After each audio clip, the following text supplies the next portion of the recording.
I just got off the phone with Representative Boebert. I called her to formally concede this election. It's a pinch me moment each time that you're sent to Congress. Thanks for joining us on 9 News Plus. I'm Chris Bianchi.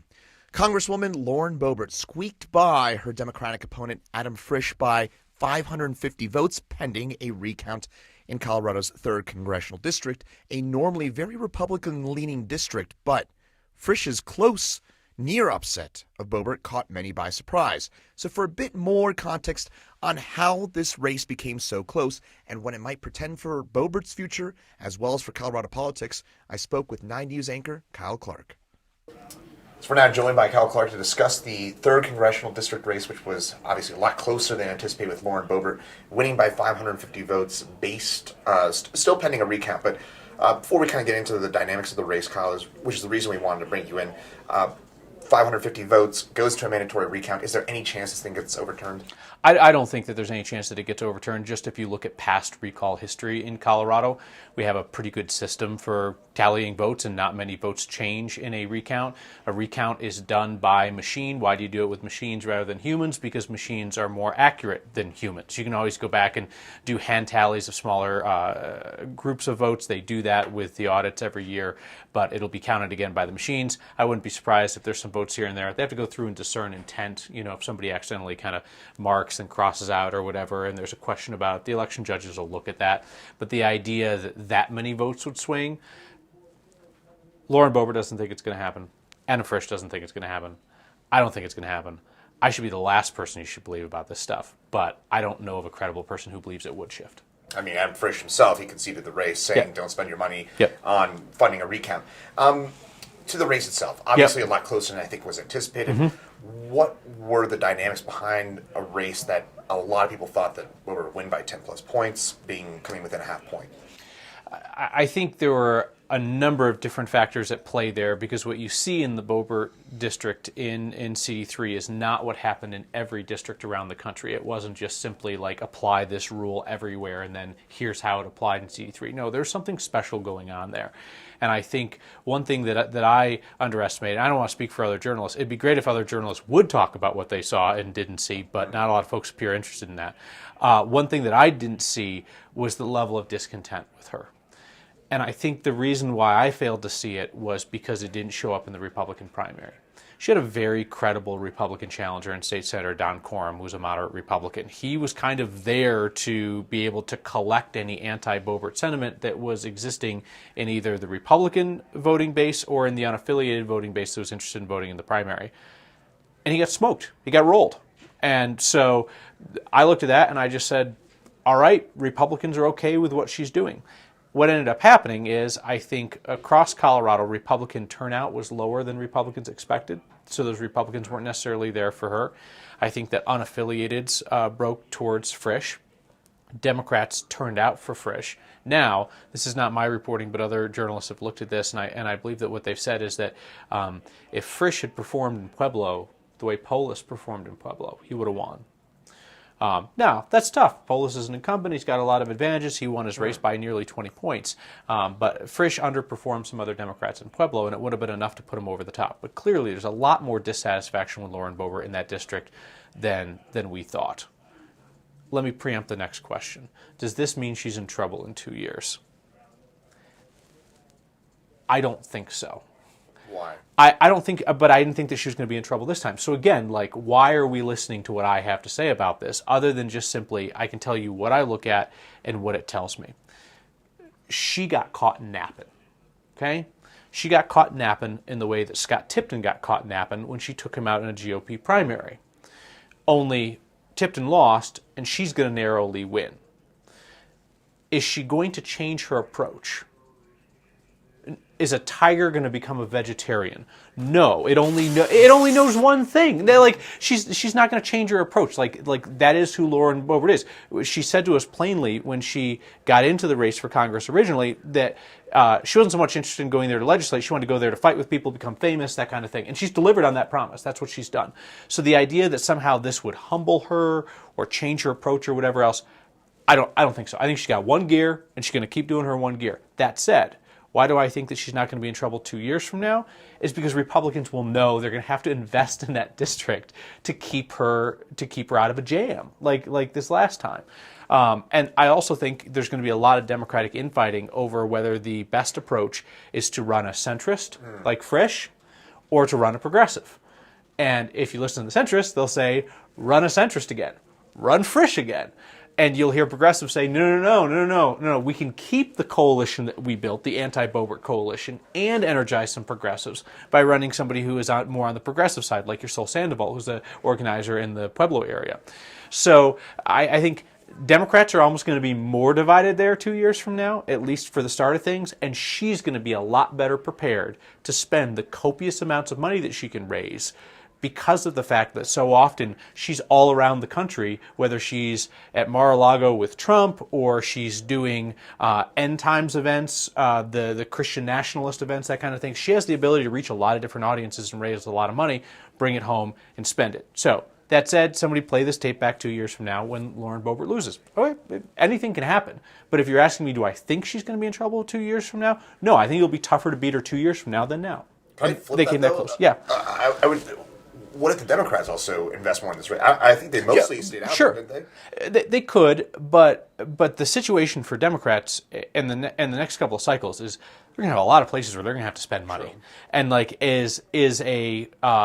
districts shift in terms of their composition. But I think the last time I looked, the 3rd district was R+9. You're really going to put in money to an R+9 district against a fundraising juggernaut in Lauren Boebert, just because people don't like her and they don't like her style? Now that again was one of the reasons why I did not see a close race for her coming, because I thought that all the money that came in for the Democrats was wish casting.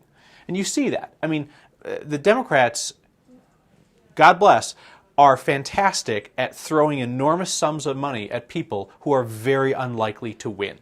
Okay? Look at some governor's races. Look at Beto O'Rourke versus Governor Abbott in Texas. Beto got all this buzz. He got all this money. He got his backside handed to him. It's Texas. You know, I mean, look at Chris in Florida. Charlie Crist in Florida, Stacey Abrams in Georgia. Democrats, they love the stars within the party more than they necessarily are willing to accept the reality on the ground. That said, so that's what I thought was going on with Frisch. When all this late money comes in for Frisch, I thought it was people saying, I don't like Boebert. And I underestimated the amount of discontent that there was there for her. So yes, it's possible that Democrats could spend heavily to beat Boebert next time. But are they really going to spend there? Because a seat is a seat is a seat. And would you not try to target true swing districts or Democratic districts that have gotten away in this last cycle than to come and play in Colorado's 3rd simply because people don't like Boebert on the left? What about maybe an opening for a primary challenger in 2 years? Isn't there a more conceivable argument for a Don Corm or a more centrist Republican to say, hey, she almost blew it in this very Republican-leaning district now? Sure, I think it's possible. I would guess that she would get a primary challenge. I think she would have one again. I don't think it'll be Don Corm again. I think Don Corm is kind of at the end of his political career. I think that he felt like he wanted to be a statesman and step up and say, no, this is my Republican Party. And Lauren Boebert said, no, it's mine. And she cleaned his clock. I think she'll probably get a primary challenge. But the next 2 years, she's going to have the benefit of not just incumbency, which she had this time around, but of being in the House majority. So she's actually going to be able to point to a couple of things that passed the House and say, I had a hand in this, I had a hand in this, as opposed to just, I've been loud for 2 years and haven't really accomplished anything. I mean, it was something to behold to watch Boebert try and take credit for spending for the district in bills that she voted against.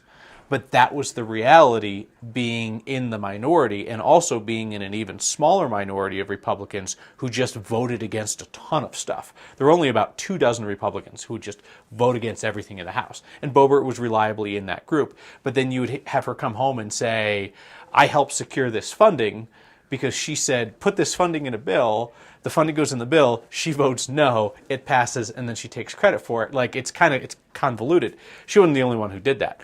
But the next 2 years, she's going to have a different story to tell about things that the Republican caucus has done, provided that they have some semblance of functionality, and you don't have a House Speaker who's so severely compromised by the Marjorie Taylor Greenes and the Lauren Boeberts of the world that they can't get anything done. I guess one final thought, too, would be that maybe at the margin, you said that her rhetoric's not going to change largely by and large, but maybe does she make more visits back to Colorado Springs, to Pueblo, to Grand Junction, maybe shows face a bit more instead of maybe the perception that she's a bit more national? That seems to me to be the easiest thing to fix, right? Because, I mean, she can go to an end times conference and she can talk about the, coming apocalypse and things like that to raise her stature. She could do one of those events in the 3rd district, I guess. President Trump is not here, so she doesn't have that draw the way that he is a draw at Mar-a-Lago for her. But I feel like the easiest thing for her to change would not be her rhetoric, but exactly as you said, just show up more. And you could see her team starting to push back on this idea that she isn't even interested in legislating. There, you can tell there's a tone change from her folks about, no, she really is going to do this and going to do that or whatever else. She was celebrating earlier this week that she ended up on a policy committee. So basically this is a group that tells Republican leadership, like, why don't we do this? Why don't we do that? So she may try to recast herself as somebody who is interested or knowledgeable about policy, which is certainly not what she ran as when she got in or what she really ran as 2 years into her term. Any final takeaways or thoughts that we haven't covered?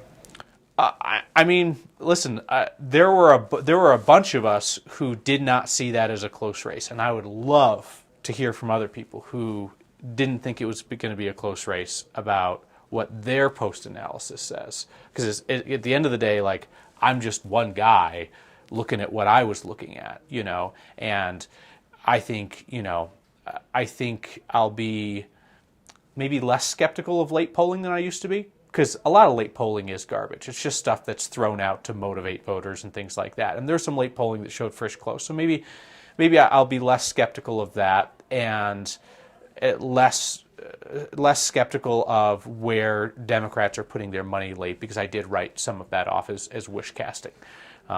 But I think at the end of the day, what we're looking at in the 3rd Congressional District is a very unique situation, because she is such a unique candidate that a district that was moved to be so much safer for her ends up almost slipping away. It's mind-boggling. So what takeaways do we have from 2 years from now? I don't know. I think, a lot of folks in politics will say the mistake that we make as either people in politics or people observing politics is that we look in the rearview mirror to figure out what's ahead of us.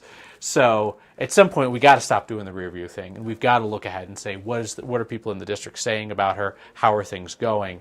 But it was certainly a humbling experience, because at the end of the day, I don't want to predict races. I'm not in the business of saying, before Election Day, like, here's who I think is going to win. But as journalists, we should tell people, here's the range of potential outcomes.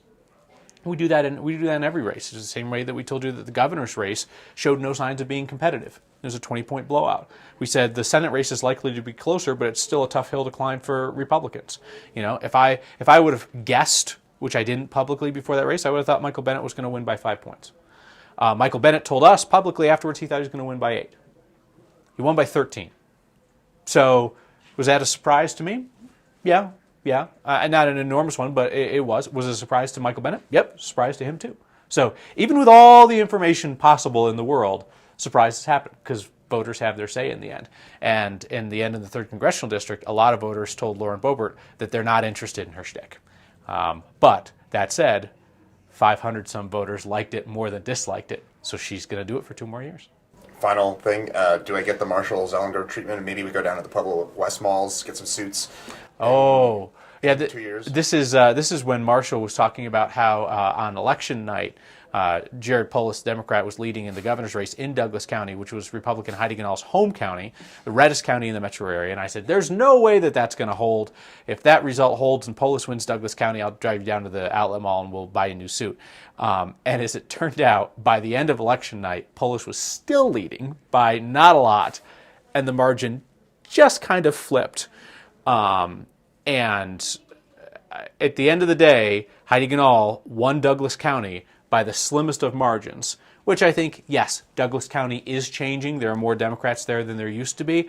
I also think, and maybe this is a conversation for another day, that Heidi Ganahl ran one of the worst campaigns that anybody has seen in a really, really long time. I mean, she lost by 20 points, and her closing argument was about furries and sidling up to a guy who has suggested the governor should be hung. Like, those do not appear to be winning arguments in Colorado. So Douglas County, close this time around for the Republican. I don't know that it will be close next time, but also places change over 2 years or 4 years, so we shall see. No suit for you. Yeah. I guess that's how we end. No suit for me, but Kyle, thanks for your time. Yeah, absolutely. My pleasure.